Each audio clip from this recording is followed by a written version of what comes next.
Hello and welcome back. കഴിഞ്ഞ വീഡിയോയിൽ നമ്മൾ പലതരത്തിലുള്ള പങ്ക്ചർ കിറ്റ്സിനെ പറ്റിയാണ് ഡിസ്കസ് ചെയ്തത്. അപ്പോൾ ആ വീഡിയോയിൽ പറയാൻ വിട്ടുപോയ ഒന്ന് രണ്ട് കാര്യങ്ങളുണ്ടായിരുന്നു. എസ്പെഷ്യലി ട്യൂബ് ടയേഴ്സ് യൂസ് ചെയ്യുന്ന ആൾക്കാർക്ക് വളരെ യൂസ്ഫുൾ ആയിട്ടുള്ള രണ്ട് പ്രോഡക്റ്റ്സ് ഉണ്ട്. ഞാൻ കുറച്ച് കാലമായിട്ട് യൂസ് ചെയ്യുന്ന പ്രോഡക്റ്റ്സ് ആണ്. ഇതിൽ ഒരെണ്ണം എന്ന് പറഞ്ഞാൽ ആൻറ്റി പങ്ക്ചർ ലിക്വിഡാണ്. ഞാൻ യൂസ് ചെയ്യുന്നത് സീലിൻ എന്ന് പറയുന്ന ഒരു കമ്പനിയുടെ ആൻറ്റി പങ്ക്ചർ ലിക്വിഡാണ്. ഇത് ട്യൂബിനകത്ത് നമ്മൾ ഫില്ല് ചെയ്യാണ് വേണ്ടത്. എൻ്റെ ഇതിലുള്ള റോയൽ എൻഫീൽഡിൻ്റെ ഒരു ബൈക്ക് ഉണ്ട്. അത് 2017 ഞാൻ മേടിച്ചാണ്. ആ മേടിച്ച സമയത്ത് തന്നെ സീലിൻ്റെ ആൻറ്റി പങ്ക്ചർ ലിക്വിഡ് ഞാൻ അതിനകത്ത് ഫില്ല് ചെയ്തിട്ടുണ്ടായിരുന്നു. മേ ബി ഇതെൻ്റെ ലക്കും കൂടെ ആയിരിക്കാം. ഞാനിതൊരു വലിയ ബോസ്റ്റിംഗ് ആയിട്ട് പറയുന്നതല്ല. പക്ഷേ സ്റ്റാർട്ടിങ് 2017, ഇതിപ്പോൾ 2026 ആണ്. ഇതുവരെ ഒരു തവണ പോലും ഞാൻ പങ്ക്ചർ ഫേസ് ചെയ്തിട്ടില്ല. ആ ബൈക്കിൽ ഞാൻ ഒരുപാട് ട്രാവൽ ചെയ്തിട്ടുണ്ട്. ഈവൻ ലോങ് ട്രിപ്സ് ഹംപി വരെയൊക്കെ പോയിട്ടുണ്ട്. വയനാട്, വാഗമൺ, അങ്ങനെ പല ഫോറസ്റ്റ് റൂട്ടിൽ ഓഫ് റോഡ് പോലത്തെ ഏരിയാസിലും പോയിട്ടുണ്ട്. പക്ഷേ ഇതുവരെ എനിക്ക് പങ്ക്ചർ ഫേസ് ചെയ്യേണ്ടി വന്നിട്ടില്ല. ഇത് ഒഴിച്ചതുകൊണ്ടാണെന്നല്ല ഞാൻ ക്ലെയിം ചെയ്യുന്നത്. മേ ബി അതൊരു ലക്കും കൂടെ ആയിരിക്കാം. ബട്ട് ഇതൊരു വലിയ ഫാക്ടറാണ്. കാരണം എന്ന് വെച്ചാൽ ട്യൂബിന്റെ വെയർ ആൻഡ് ടയർ ഇത് കുറയ്ക്കും. ചെറിയ പങ്ക്ചേഴ്സ് ഒക്കെ ആണെന്നുണ്ടെങ്കിൽ ഇത് ഓട്ടോമാറ്റിക് ആയിട്ട് ട്യൂബ് സീൽ ചെയ്യും. അപ്പോൾ അത് കാരണം നമ്മൾ പാതി വഴിയിലാവുന്ന ഒരു ബുദ്ധിമുട്ട് വരത്തില്ല. കാരണം ഒരു ട്യൂബ് ടയറിൽ പങ്ക്ചർ വന്നാൽ എത്രമാത്രം ബുദ്ധിമുട്ടാണെന്ന് റിപ്പയർ ചെയ്യണമെന്നുള്ളത് നമുക്കെല്ലാം അറിയാമല്ലോ. ഇപ്പോൾ ഒരുപാട് കമ്പനീസിന്റെ ഈ ഒരു സെയിം പ്രോഡക്റ്റ് അവൈലബിൾ ആണ്, ഇൻക്ലൂഡിങ് മോട്ടൽ. അതിലിപ്പോൾ നിങ്ങൾക്ക് ഏറ്റവും നല്ലത് ഏതാണെന്ന് നോക്കിയിട്ട് ചൂസ് ചെയ്യാം.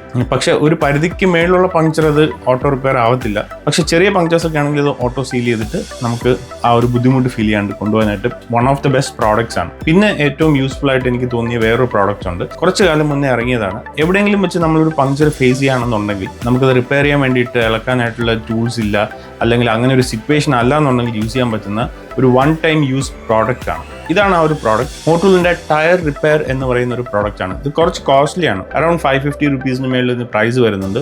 പക്ഷേ this is a life saver. എന്താണെന്ന് വെച്ചാൽ ഏതെങ്കിലും ഒരു സിറ്റുവേഷനിൽ, ഒരു മോശം സിറ്റുവേഷനിൽ നമുക്ക് പങ്ക്ചർ ഫേസ് ചെയ്ത് സ്റ്റക്ക് ആവുകയാണെന്നുണ്ടെങ്കിൽ ഈ ഒരു പ്രോഡക്റ്റ് നമുക്ക് ഡയറക്റ്റ് ട്യൂബിനകത്തേക്ക് ഇൻസേർട്ട് ചെയ്യാം. ഇതിൽ രണ്ട് പർപ്പസ് ആണ്. ഒന്ന്, ഇതിനകത്തുള്ള ആ ഒരു ഫോം പോലത്തെ പ്രോഡക്റ്റ് വന്നിട്ട് ട്യൂബ് സീൽ ചെയ്യുന്ന സമയത്ത് ആ പങ്ക്ചർ ഓട്ടോമാറ്റിക്കായിട്ട് അടയുന്നതാണ്.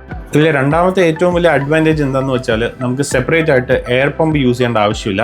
ഇത് സ്പ്രേ ചെയ്യുന്ന സമയത്ത്, അല്ലെങ്കിൽ ഇത് ഇൻസേർട്ട് ചെയ്ത് നമ്മൾ പ്രോഡക്റ്റ് അകത്തേക്ക് പുഷ് ചെയ്യുമ്പോൾ തന്നെ എയറും ഓട്ടോമാറ്റിക്കായിട്ട് ഫില്ല് ചെയ്യും. 50 കിലോമീറ്റേഴ്സ് ആണ് ഇവർ ഇത് യൂസ് ചെയ്തിട്ട് നമുക്ക് പോകാൻ പറ്റുന്ന റേഞ്ച് പറയുന്നത്. അതായത് എവിടെയെങ്കിലും ഒരിടത്ത് സ്റ്റക്കായി കഴിഞ്ഞാൽ ഇത് ഉപയോഗിച്ചിട്ട് നമുക്ക് ടയർ റീഫിൽ ചെയ്ത് സീൽ ചെയ്തിട്ട് ഒരു 50 കിലോമീറ്റർ മുമ്പോട്ട് പോകാം. ഇത് അങ്ങനെയുള്ള സിറ്റുവേഷൻസ്, അതായത് ഇപ്പോൾ നമുക്ക് തൊട്ടടുത്തെങ്ങും ഒരു കടയില്ല, അല്ലെങ്കിൽ തൊട്ടടുത്തെങ്ങും റിപ്പയർ ചെയ്യാനുള്ള ഓപ്ഷൻ ഇല്ല, നമ്മുടെ ടൂൾ കിറ്റ് ഒന്നും ഇല്ല എന്നുണ്ടെങ്കിൽ, അല്ലെങ്കിൽ നമ്മുടെ കൂടെ വന്ന ആളുടെ അങ്ങനെ ഒരു ടൂൾ കിറ്റ് ഉണ്ട്, പക്ഷെ അവർ നമുക്ക് മുന്നേ പോയിട്ടുണ്ട്, അവരെ ഒന്ന് മീറ്റ് ചെയ്യാൻ വേണ്ടിയിട്ട് ഒരു ബാക്കപ്പ് വെഹിക്കിൾ ഉണ്ടെങ്കിൽ അതിന് മീറ്റ് ചെയ്യാൻ വേണ്ടിയിട്ടുള്ള ടൈം കിട്ടാനായിട്ട് ഇത് ഹെൽപ്പ് ചെയ്യും. ബിക്കോസ് മോസ്റ്റ് സിറ്റുവേഷൻസിൽ 50 kilometres is more than enough ഒരു കട കണ്ടുപിടിക്കാനായിട്ട്. So this is life saver. പക്ഷെ ലോങ് ട്രിപ്പ് പോകുന്നവർക്ക് ഇത് വളരെ യൂസ്ഫുൾ ആയിട്ടൊരു പ്രോഡക്റ്റ് ആണ്. It's a bit costly, 550 rupees ഉണ്ട് വില വൺ ടൈം യൂസിന് വേണ്ടിയിട്ട്. ബട്ട് സ്റ്റിൽ നമുക്ക് ആ ഒരു പേർപ്പസ് മീറ്റ് ചെയ്യുന്നത് കൊണ്ട് ആ ഒരു പ്രൈസ് വർത്ത് ആണെന്ന് എനിക്ക് തോന്നുന്നു. സോ ഈ രണ്ട് പ്രോഡക്റ്റ്സ് ഞാൻ ടാഗ് ചെയ്തേക്കാം. നിങ്ങൾക്ക് ആവശ്യമുണ്ടെങ്കിൽ കയറി ചെക്ക് ചെയ്തിട്ട് മേടിക്കാവുന്നതാണ്. ഫോളോ ചെയ്യാൻ മറക്കണ്ട. See you soon with the next one. Adios amigos.